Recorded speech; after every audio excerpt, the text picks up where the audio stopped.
sa imong kordon sa kanino si kordon. Ma'am, ato sa tugaw sa kamay. Kasal tong pwesto. Ma'am, gawas sa kanyo.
Among nalampas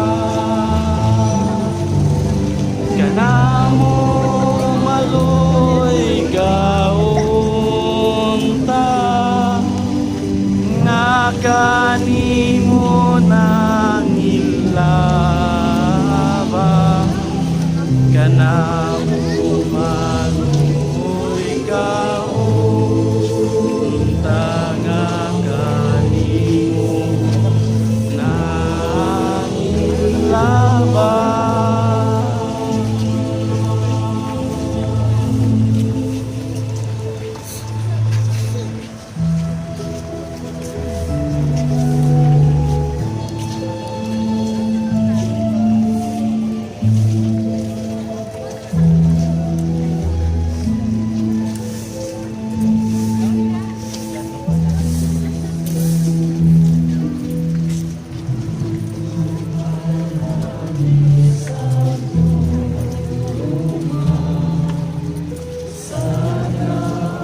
Tao pala ka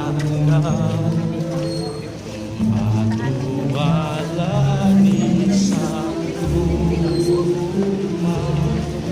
sa tao.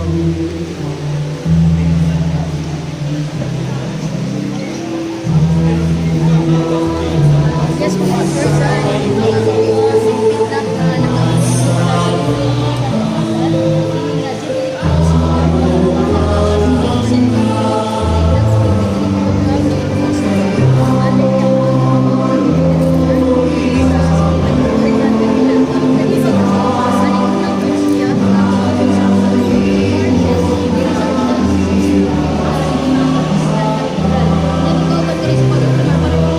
Yes, mayong kung kanyang wow sa mga naminaw ka na karon na nagyod sa pinakatugaran no, sa katedral na to ang napayo sa Senyor Santo Niño nakasulod na ni karon kini siyang Jubilee Cross.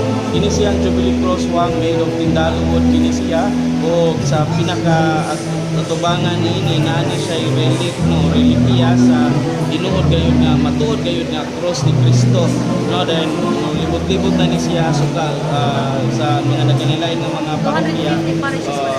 So mo expect nga sa mga sunod nga mga adlaw ma-announce usab nato sa atong mga kaigsuonan kung asa dapit no ang mga bisitahon ni ining Jubilee Cross o usab ang pilgrim image sa Senyor Santo Niño. So, muna ni mga ka-forsa, kita dito sa Cebu Metropolitan Cathedral, i-transfer ni siya nga niya sa kanila. Karoon ba nito pag-ilumar sa Turismo Storage?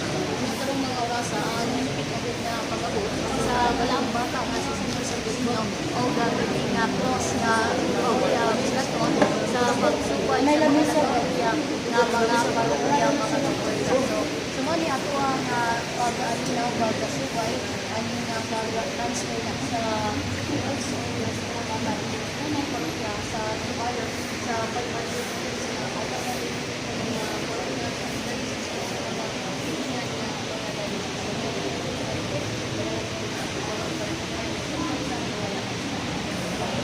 Di tumura at atong sudan ang rito sa pagdawat sa Jubilee Cross o sa pilgrim image sa Senior Santo Niño sa Subo.